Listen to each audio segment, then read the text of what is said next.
And also, what are you hoping to get out of this conversation? Like, what will, when you can, I'm going to ask you for instance. Are you going to give the straight person the floor? Yes. Is it giving an apology? No, I just don't like being a stereotype, but okay. No. Oh, but this reminds me of the study, the one, queer theory in sociology, and it was one of the conflict theories on how heterosexuals usually just have a better advantage compared to members of the LGBTQI+ community. And hey, look at me, I just did it, but hey, that was really innocent. What was the initial statement? What were your assumptions when you came here, and what are you hoping to get out of this? How are you feeling, and what do you want to get from the conversation, and what do you want to leave with? Okay, that's a point. But my assumption when I got here, like you had already explained what this was going to be about, right? Conversation about sexuality and how it relates to masculinity and femininity as we know it in society. So personally, I wouldn't say I personally identify as heterosexual. The world identifies me as heterosexual or straight, as it's called. But I try to respect what someone identifies as from the outside, if they choose to identify themselves in that way. So I'm hoping to get an understanding of how people from different sections of society sort of navigate, especially within the South African dynamic, how they navigate that space and the difficulties that come with that, as well as advantages. That's not the same. Sounds like you want to say something. Okay, norms. If you don't want to, it's also fine, but I'm just like, I want to get like a general feel, like how are we feeling, what are we expecting, like what are the emotions I want us like, because we are familiar with each other's faces, just not each other like that. So I just wanted to talk. Hopefully educate and learn at the same time. Ashley, since the last time we spoke, how do you feel, and the last conversation we had, like what changed after you did? Did anything change? Did you see a growth in society? Like people, basically, what were your emotions then, and what are they now, and what are you hoping to get rid of? The conversation was really interesting and a lot, actually. You think you know everything about gender because you're gender studies, and then you get here and the world has a whole different view of it. Like he mentioned something, the world identifies him as heterosexual. We got all these labels, but we met them in society. We didn't make them ourselves and say, hey, but this is me. There is something that I've learned, and society has its labeling perspectives and then puts it on us, or we feel like, oh wait, but I'm a homosexual person, that's what they call people like me, so then I join in. With society is, after the conversation, I looked at society a bit more like, I'm brave now. I'm more brave now, because we had a few comments where people were telling me, but hey, you can't be homosexual and a Christian at the same time. And I felt attacked, and I felt like I don't want to do this anymore. I don't want to talk about my sexuality in public anymore because society is horrible, and I get this every single day. Why would I want to talk on Instagram or on YouTube about my sexuality and have all this script? But I still did it, and I felt brave because, hey, if I'm going to talk to one person, I'm going to talk loud. No. If I'm changing one person's perspective on what it means to be Christian and gay, then I made a difference, because I'm not here to show off that my clothes or my beauty.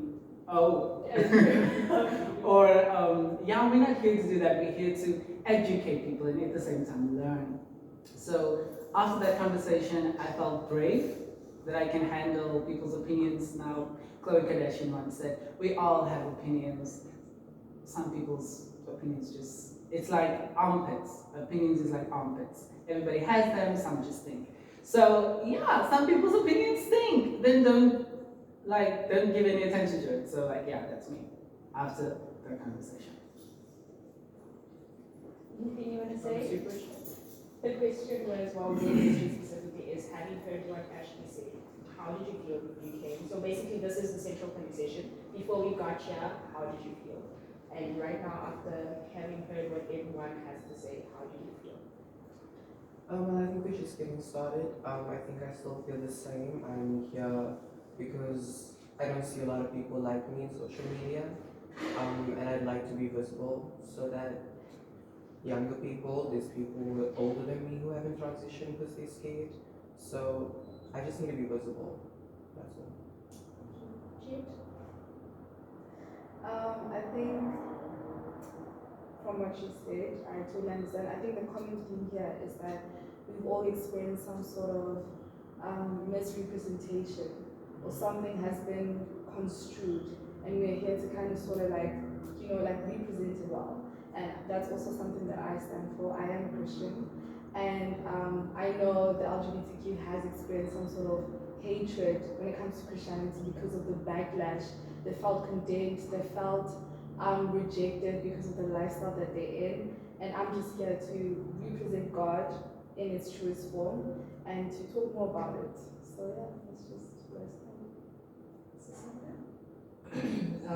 Well, coming here, I didn't really know what to expect. Like, he gave us a topic and everything about sexuality, masculinity, femininity, but I didn't know that many people in this group, so I just came here to kind of hear different perspectives and how different people could live their lives, because I don't know, it's validating in a way to hear different people's perspective and realize that even though they may identify in a different way and live their life in a different way, there is common ground there, and it kind of just makes you feel part of something. So yeah, and then right now I'm feeling excited, I guess.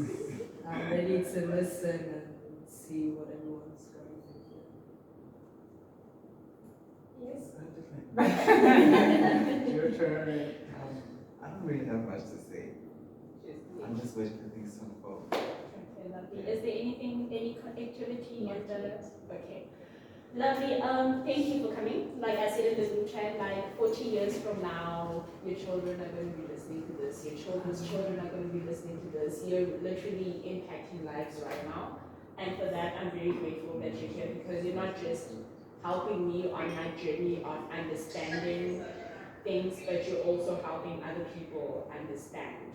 And again, the main thing is, I usually say that I don't want to be the reason someone loses faith in God.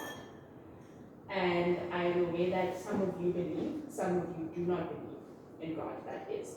So this is to my Christian members. I don't want to be the reason someone loses faith in God, and I don't want to be the reason anyone loses faith in life, and that just goes to the believers and non-believers.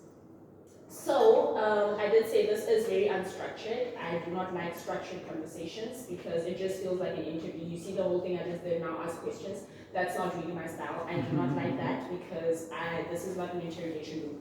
But I do have a few pointers, and I feel like they were more so that we could understand transgenderism. Is it transgenderism or transsexuality?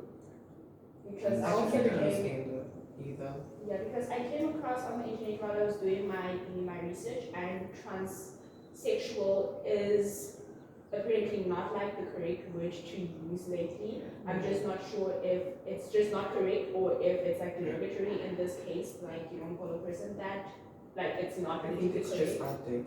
Yes. It's more of a medical term nowadays, less than like a colloquial. It's the new term. Just transgender. Just transgender. So what I got was that I just want to read this specifically because we know what sex is, we know what gender is, but I'm going to ask that someone just tells the general population or the audience what sex is and what the difference between sex and gender is, and then I just want to read here gender identity, and then I'm going to ask that one of you all do that after me. Gender identity refers to one's internal sense of being male, female, or something else. Gender expression refers to the way in which a person communicates gender identity to others through behavior, clothing, hairstyles, voice, etc. So that is gender expression, and gender identity refers to how you see yourself. Sex,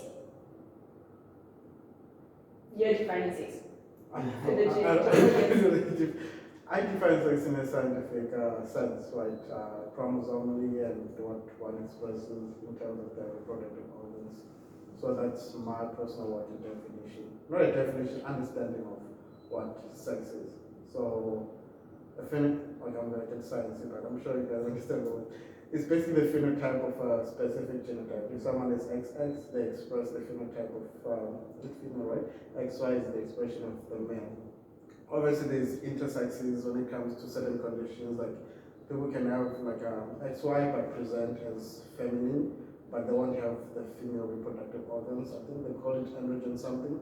But there's a whole plethora of like intersexes in the scientific sense, but that's usually a deviation from the, I want to call it norm, but the main one that we focus on, which is the XX female, XY male.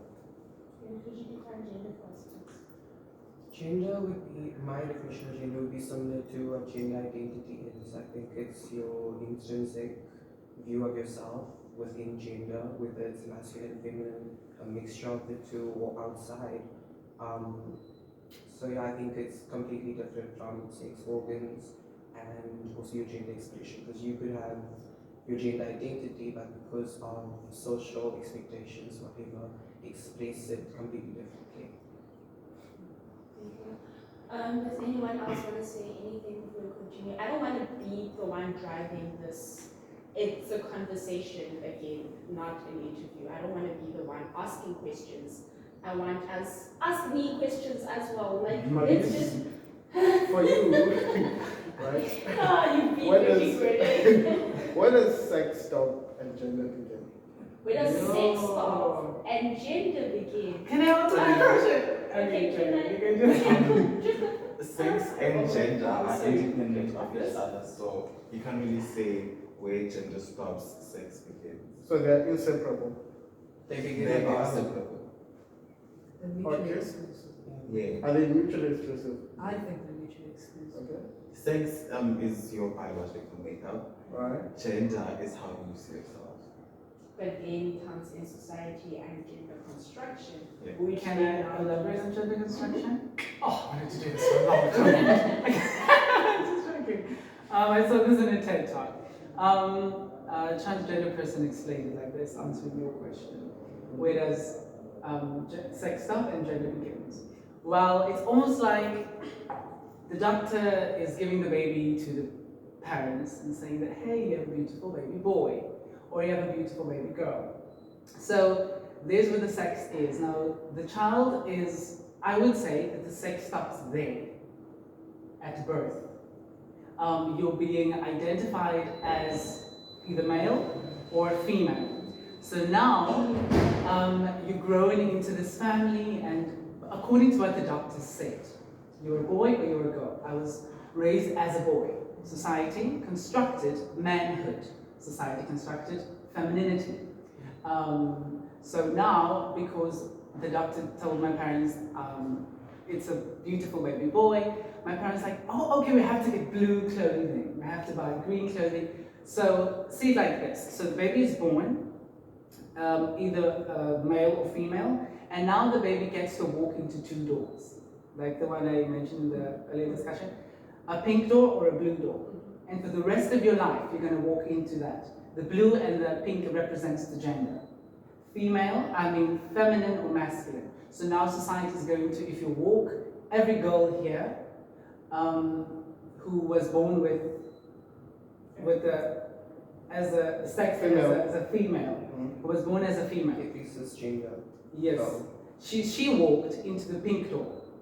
Every male walked into the blue door. So in these doors, there's your journey of your gender. So society is going to construct it. If you walk into the pink door, you're going to be told that girls wear dresses, sit like a girl, walk like a girl, talk like a girl. This is what girls do. This is what girls are supposed to like. This is the songs girls listen to. This is the voice girls are supposed to sing in choir. Society constructed what is a girl or what is femininity. And then masculinities that men used to play rugby in school. I was head boy in my high school, and I didn't play rugby. So the boys and the principal expected me to play rugby because its gender is socially constructed. So that's what it's like. That's, I would say, and people will differ from me on this, I would say your sex is basically, it stops where you are born. The doctor says this is female or it's male. And then you walk into these pink or blue doors. And right there it changes. I feel there should be a purple door because in few cases, no, wait, I'm talking about, you know, those public schools in which I went to. You have the bathrooms that's blue for boys and pink for girls, right? There's a color. Yeah, literally. So I was wondering why is it a pink bathroom to indicate us that, oh no, pink is for girls and blue is for boys. You should go into the boy bathroom. I was like, I like pink. I want to go into the pink, but I'm not allowed to because there's a female in front, picture in front of the door. So I couldn't go in there. The purple door. This is where the purple door comes in. Intersexuals. Medical professionals are trained to not identify or tell the parents that it's an intersex baby. It's just a small thing, but just a small operation that we have to do. They tell the parents, but it will be perfectly fine. And then they see us now which is bigger, the female part or the male part. And then, but I feel like the purple door should represent the intersex. Why can't doctors say, hey, you have a beautiful intersex baby? And then walk into the purple door, and there's the intersex bathroom, there's intersex places and roles for intersex people in society. But because gender is constructed, there's only the blue and the pink.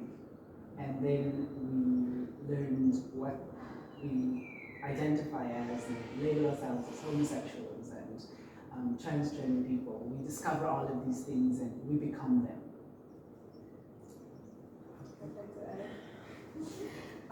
I definitely understand like society does play a role in this, but I think there's a fine line that we need to draw. It's because of if we allow society to define our gender, then we kind of sort of neglect the one that created us, which is God. Do you understand what I'm saying? So society does play a role to some extent. I see, okay, I blue, you know, for boys, pink for girls and stuff like that. But then we don't necessarily go back to the one that created us, who is God, right?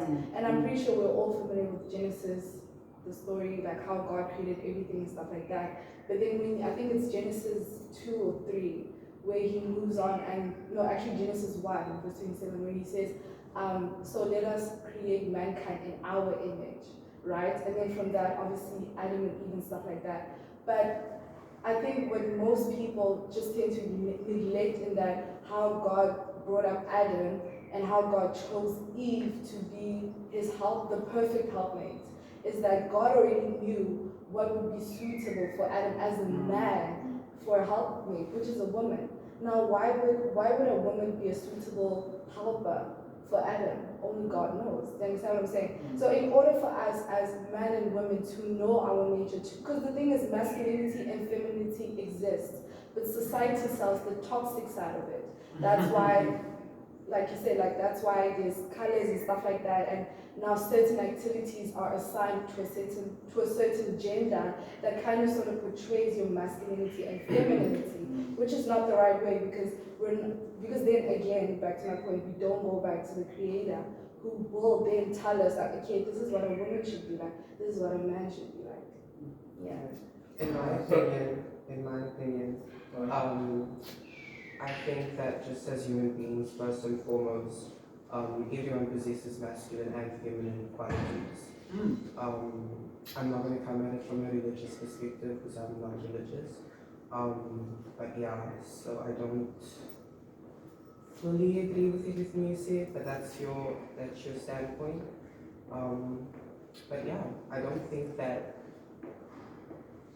there's something to go back to say this is what a man's supposed to be like, so what a woman's supposed to be like. I feel that you should just internally follow naturally what your instincts are, whether they be feminine or masculine or both. So I want to ask Percy and Jeff, right? It's Jeff, like, okay. Okay, so I want to ask both of you. Also, you can sort of interject. Anyone else who's Christian or religious in any sense. The, so the question was, where does sex and stuff or gender begin, or how do those interrelate? So you said you would want people to neglect going back to the beginning of where everything started, right? In that sense, what do you think? How do you think those two interrelate in terms of creationism? Okay, allow me to answer this specifically the first question as where does sex start and where does gender begin as well. Yeah. I think that like Ash said, actually it was Leona that said that sex is most the biological makeup of a person, and I think that is where sex starts.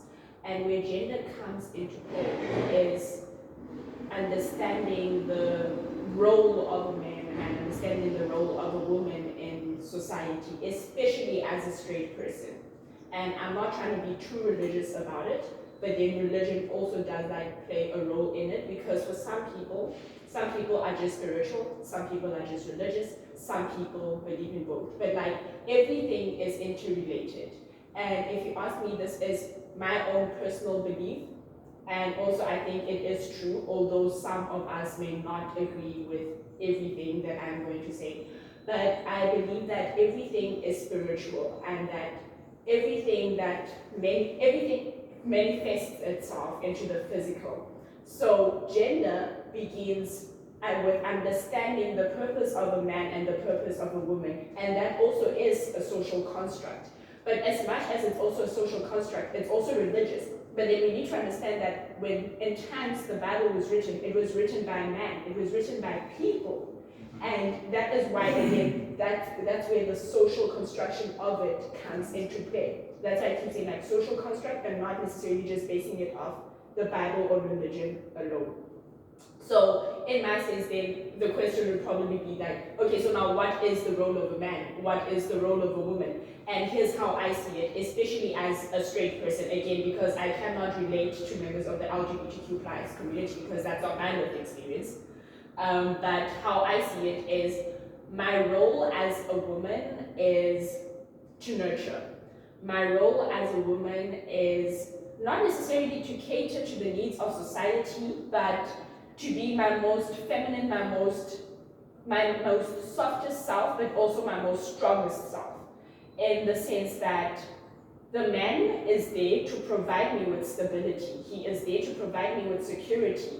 And it does not have to be financial, it does not have to be materialistic, and I feel like the most protective way or secure way a man can ever make you feel is if he is there for you spiritually, because how are you going to lead me if you have no one leading you?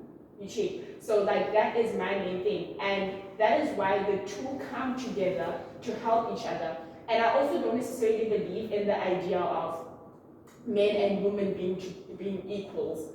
I mean, we are all here in this very room and we all believe in equality, but as far as I am concerned, the only time I am pro-equality is in the workplace. But then in society, I don't think that we are all equal. We are all unequal, man. Like none of us are equal. So I hope that to the most part, I did answer your first question as to where does sex start and where does gender begin. And also, if you want to add on the equality thing, I'd also like to hear your perspectives on that as well. Because I was going to ask, I didn't want to interject, but I was going to ask, so generally from your perspective, sex and gender, or that being male and a man, are intrinsically indistinguishable? Yes, and also another thing is we need to realize that there are feminine men and there are masculine men. Why do I say, I think it was you that said that we both possess masculine and feminine qualities, right? And I think that it is more so in the case that as far as the hormones estrogen and testosterone is concerned, because I feel that that is what makes up masculinity and femininity.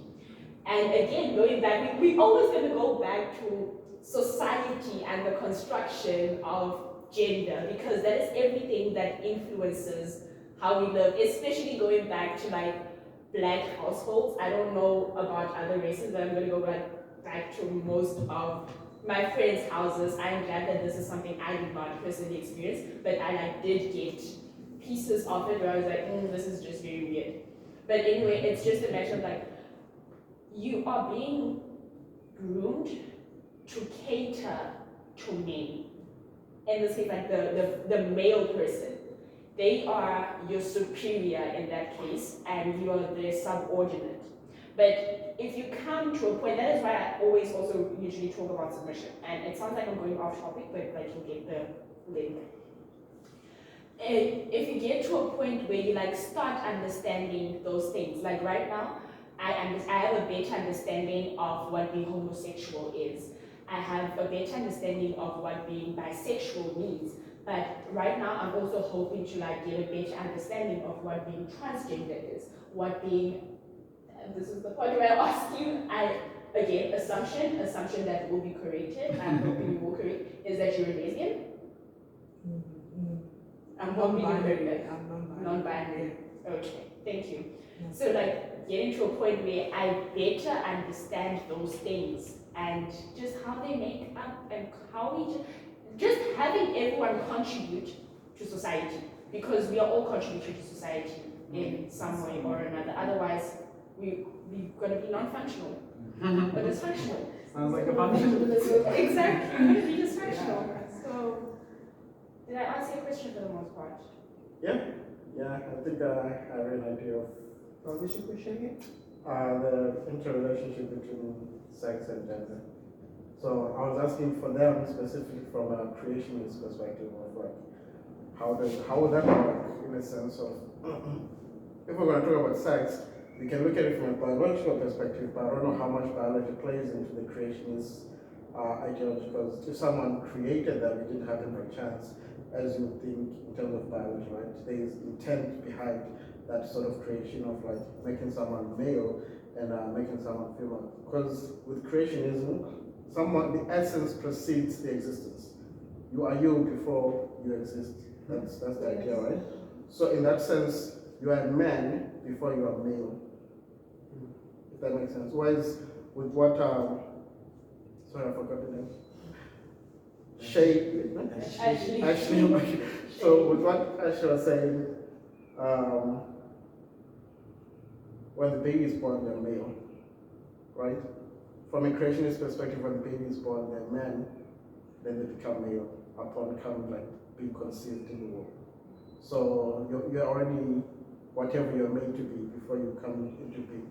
So it becomes harder to separate those two things. Whereas in a scientific sense, you can be like, the baby is empty, they just have a penis, right? Yeah. Then the world fills them up with ideas and whatever. Then they become someone who identifies as a man or identifies as whatever else, right? So that's what I was trying to understand from you, how you view it, and I feel like you answered that. Yes. I think that goes back to what Ashley said as well. When essentially a baby is born, whether they're born with a penis or a vagina, they're neutral. They know nothing of gender or anything. And based on everything that gender construction and being groomed in your household is locked onto that child, and what else do you do but accept what your parents are telling you? So, And we, as babies, you're being taught what's right and what's wrong, and what's a boy and what's a girl. And then you believe these things, and especially with religion, you're being raised in church, and you see that, in church, sorry for saying this, patriarchy plays a huge role because God is being identified as a man. So there's so many things that this child grows up in and gets become a teenager and gets confused because, wait, what the LGBT? What's gender? What's the difference? And then what he asked, where does sex start? How was his question? where does sex start and gender begins? Yeah.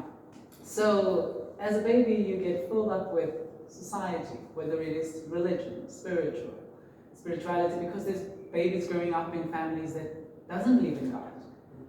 And then how would we say how are their bodies intended to be or to become? Because I always look at it from a neutral perspective, which is, as a Christian, probably wrong. But I believe that if we attack or speak to people on a spiritual level the way they should live, but what if they don't believe in God? What if they do not believe in a God? We can't confirm our beliefs unto them, like you said. We can't expect after this expect people to believe what we believe, or to force our beliefs onto theirs, but make an individual decision whether you believe what I believe in or you don't believe what I believe. No, it's just as long as we can just coexist in mutual Sorry, I forgot your name. Is that it? Oh, it's Sasanda. Susan. Okay, I'm gonna make sure I remember. So you've heard what everyone was saying, right? You're non-binary. Yeah. How does this relate to you? I have a question, yeah, based on your sexuality. Do you find both men and women attractive? Mainly women. Yeah. Would you think- say that your sexuality is bisexual? No, because it's less for men. I can just see. Obviously, I have eyes. I can see if someone's attractive. But then, in an emotional sense, I won't get that. I'm not attracted to masculinity in an emotional way. So if I'm with someone who exhibits more feminine traits, I'm more likely to want to pursue something deeper than someone with masculine traits, because then I feel like it's kind of clash too much. But then the whole where sex comes into sexuality for me, I don't know. It's like it's an ever-changing thing. Yeah, we grow and we learn about ourselves. I mean, we don't have to know everything about ourselves right now. Exactly. So sorry, what was your question? Sex and gender. So especially gender, since well, are Um, you Christian or are you religious in any way? I was raised in a Catholic household. Okay. Yeah, and also I'm more spiritually aligned. Like I believe in ancestors, and I believe in, I wouldn't say rituals, but I believe in if you do something enough times, you form a connection to each other. So if you take part in the rituals so many times and more generations take part in that ritual, you end up having a connection that's like deeper than blood and deeper than the physicals or something like that. But for me, gender and sex, the way I navigated it is obviously I was assigned female at birth, so there's a certain way I have to live, even though I express myself in a more masculine way. So I know that if I want to live the most peaceful life I want, I can either choose to tap into more feminine traits or choose to pass as a man as much as I can to avoid conflicts and stuff like that. But for me, sex is biological, like you said, but then again, since I'm not religious in any way, biology is more of a chance thing. So you get biological females who have a vagina and everything, but they may have XY chromosomes. Because you don't know your chromosome makeup until you get tested. Because you might have XY and you have all these feminine traits, but you have XY chromosomes. So technically, should you be a man, should you be a woman, are you intersex? But you don't have both reproductive organs, you still have female reproductive organs. It's just the chromosomes. So then I try not to think about sex that much, because I realize that if it's put up to chance, evolution happened for a reason. Biology is so random and you can't predict anything. So why are we trying to say this is a certain thing? Because you have this, you can only live in this way. Because since we didn't make, I don't know how to explain it, but you can't really, us as humans, we can't try and label biology and predict it. Can I go on with you? Yeah. If I'm following correctly. I think that maybe what you're trying to say is that it's frustrating and almost ignorant to look at it and see how we label everyone a man or woman according to having a penis or a vagina, but we see variations of different genitalia in nature. Yeah. It doesn't always come up with a complete penis, a complete vagina. Intersex people are born. So how do we completely construct our lives around being a man or a woman when we see variations in nature? Because it's not even the variations aren't even, it doesn't even just stop at intersex. Because even though, the reason why intersex is talked about is because you can see that they're in between. You can see the two reproductive organs. but you can't see chromosomes, you can't see the hormones you have in your body. Like you get females who, well, assigned females at birth who produce more testosterone. So then should you say, no, they're a man because they produce testosterone on a male's level? So you shouldn't, yeah, it's like, it's not a frustration, but it's just a thing of, I try not to base gender and everything and the way I see the world on something that's randomized and something that you can't predict as a human being because you can't see it. Like, I was going to sort of add on to something said about the that we see that there's variations, but as society we decided to only make it two and cater for those two. I think in that sense, I don't think that was intentional, but it wasn't like a plot to ignore those on the extremities. If that makes sense. So it's like how we made pants. We know that people with one leg were born with one leg, but we made pants with two legs because most people have two legs. So we sort of focused and fixated on that and developed that as a thing, right? And for the most part, we usually neglected those were exceptions because we felt like there was no value in investing in that. But the society now was shifting to say, well, those people also deserve dignity because they exist among us and we need them as a society. Then now we can start designing one-legged pants. If that makes sense. I also feel like for the most part, remember that sex and gender also existed when we began. The main purpose was also just so the human race could continue to exist. yeah. And that is what leads me to like my next point. Before you move on to the next one, I was just about to ask you how much time do you have left for this topic? We can go in as long as Oh, as we believe different, I just have a question, but then let each one answer it. Because what does sexuality mean to us and what does gender mean to us? As we explained, do you think individually with what you believe in, spiritual, religious, or not in anything, do you believe that sexuality is a choice? I would say no. Well, we're going this way. Yes, each one gets the answer. I would say no. It's not a choice. No, I thought you was gonna like go on first. But for me, I think it's not a choice. However, I try to look at it. Right? Look at it from a purely biological side. If you were talking about male and female, right? They're sort of designed to go in that way. You were talking about sex in a purely biological sense, like reproducing. There is that aspect. But also, it's not a choice if you're going to think about it in the social sense. It's sort of rammed into your head so much that you cannot distinguish what you really think over what you've been fed. What if what you think is everything you've been fed? Do you even have an original thought? So everything is just what you go with and what you've been told. So in that sense, it's not really a choice, however you try to look at it.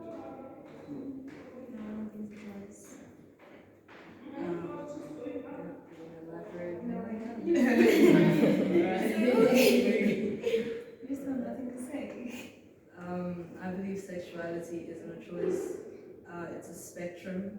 So then I believe you make a choice of what box you want to put yourself in. Like you make a choice of the label, because since it's a spectrum, you're not going to do 100% in life, but you choose one that's more easy and more like accessible to you. But then in terms of sexuality itself, no, it's no choice. Yeah, biologically, sexuality is not a choice. But I feel like the choice comes in when you act on it. You know what I'm saying? Because you could be raised a certain way, like very heterosexually, and in that, and you're gay, right?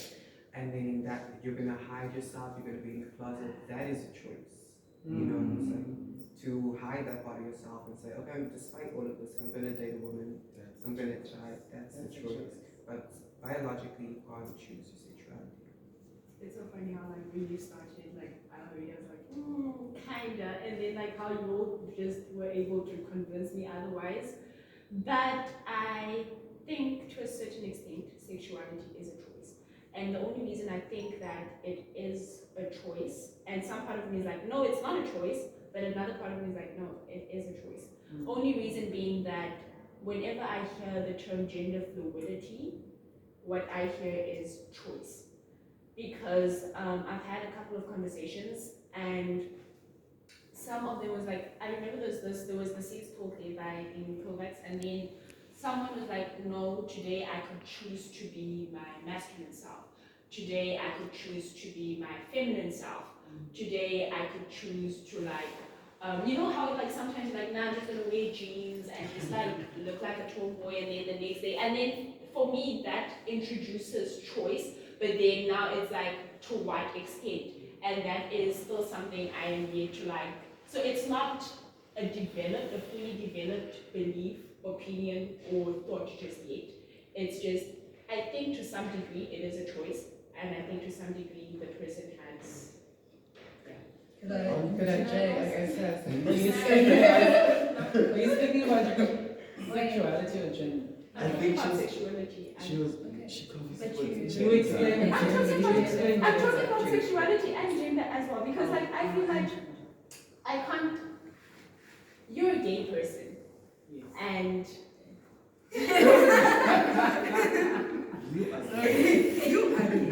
Wow! Are you telling me? Or are you asking me? Are you putting a label on me? What is this? I'm sorry. Just checking. Just making sure. Are you making sure? But what I'm saying is, right? What was the question again? Oh, the sexuality or choice.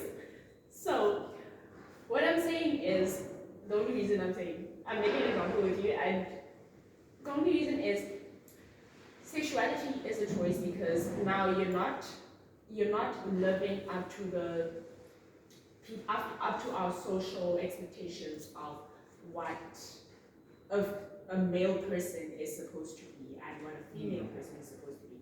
So now today you are acting or you are being, and excuse me for some of the words that I'm going to be using because yeah, I'm going to need to be careful. But as oh as a thing, can I continue? As I feel like as being gay or being whatever other sexuality that is not the, what do you call, against status quo, if I can put it like that. Yeah. Is that today, it's like I, as a straight person, I do not have a choice. Reason saying I do not have a choice is because I am a female person. I perform female roles. And this is where I'm answering to gender and sexuality. I am supposed to live, or I am living, in a manner ascribed to me as a female person. And then when I hear of the LGBTQI plus member, what I hear is choice when gender fluidity is introduced. Because now today it sounds like you are performing male roles, and then tomorrow or like maybe later in the day, and this is just an example, later in the day you can now perform more female roles, or you can be, also another thing I want to understand is like with the non-binary thing, especially, oh my God, I feel like I'm all over the place, but I hope you're getting the connection, aren't you? But like with that, and like when I say like today you're like being female and then the next day you're being male, as a gender non-fluid person, and I feel like in my head it sounds like the ultimate dream. Reason being, it sounds like you don't ascribe to feminine roles, you do not ascribe to masculine roles, you are human. Yeah. Like literally that is how you exist. Whereas someone brought up something about putting ourselves in a box, I think it was you. And so me, the straight person, literally has no choice. But it sounds like those that are at a disadvantage, which is the queer community, because if we're being honest, you are at a disadvantage in the sense that you're not well received. And it sounds like now you're putting yourself in that box and you're deciding that you can be that. Whereas I was born this way, but then again, it all leads back to the chat we had about hormones and why we are who we are, why we feel the things we feel, and what makes us who we are and what we are. Could I interject a bit? Yes, please. Would you like to? Oh, okay. What I was going to say with like, you were saying that you believe that the queer community is more of a choice type of thing because as a straight person you're born that way and you're ascribing to the way society wants you to be and everything like that. I would have to disagree with you on the choice aspects of the queer community because there is, especially, I can understand the way that gender fluidity is not a choice because you may wake up one day and you may have dysphoria acting a certain way, like you may feel uncomfortable, like you just can't act in a feminine way that day, or you just can't act in a masculine way that day. That's the same way that I feel, because I feel uncomfortable when I act in a mainly feminine way, and I feel uncomfortable when I act in a mainly masculine way. I just like living how I just feel comfortable living.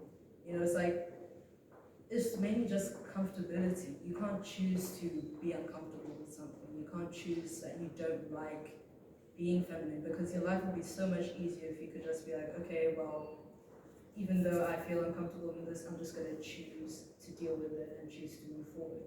But it's more of, would you rather live a life like unhappy and always feeling uncomfortable in the way you present yourself and the way you move through society? Would you just be comfortable in who you are and just live how you would like to live? So I don't think it's necessarily a choice because if it was, I don't think anyone would choose to be part of the queer community because of all the disadvantages you face and everything. You would choose to be the most inconspicuous type of yourself, the type that doesn't, cause conflict with society and your household and stuff like that. So, I believe, I don't know if I'm disagreeing with everybody correctly, but I believe that everybody has a choice. I feel that obviously coming into this world, we were all put in the same boat, either male or female, right? And we had the obligations to live up to, like for me, I had the obligations to live up to being a man, right? And I wasn't going to do that. And I had the choice to decide, am I going to put myself in this uncomfortability, which I did for like 18 years? Or am I going to say, fuck it, like, no matter what comes, I'm going to authentically live my life, right?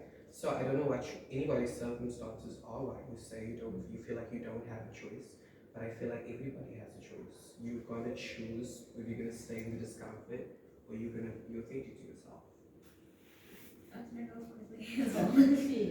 I want to agree again with Gordon, right? The only place where the choice comes into it is how you express yourself. Anything other than that, a person who's gender fluid can still be gender fluid, but be forced to maybe present as masculine or feminine, just to accommodate the world instead of themselves. I was going to say what all of them said, but then a disclaimer on what she said. She said female roles and male roles. There aren't female roles or male roles. Female and male is your sex. And then there is manhood and womanhood, which is what society has constructed for us. So you, as a straight person, you were taught womanhood, and that's what you are following. Whereas with us queer people, we were taught that as well. But because of how we have discovered ourselves and our gender identities may be different, or we perceive gender as fluid. So the part where choice comes in is in terms of expression, how you express yourself. Yeah. I also want to just say one last thing. We're talking about man roles and woman roles. They're human roles. Like What? Like you're gonna tell me you don't like you're gonna the woman needs to cook because she can cook. Like so if there was no woman and there was one man, it's just gonna stop. Because he can't cook, he can't pick up a spoon and a thingy, you know? They're human roles. I wanted to add something to what specifically what Sam was saying. So I picture it in the sense of like, imagine there's like a door, but it's like this high. Right, and there's people behind the door, they want to enter the door. There's people who are much taller, there's people who are much shorter, but there's only just that one door, right? Some people are short enough and small enough that they can crawl through that door, right? Others can crawl comfortably, others they kind of have to squeeze themselves through that door. Others they can't fit at all, so they kind of have to stand outside.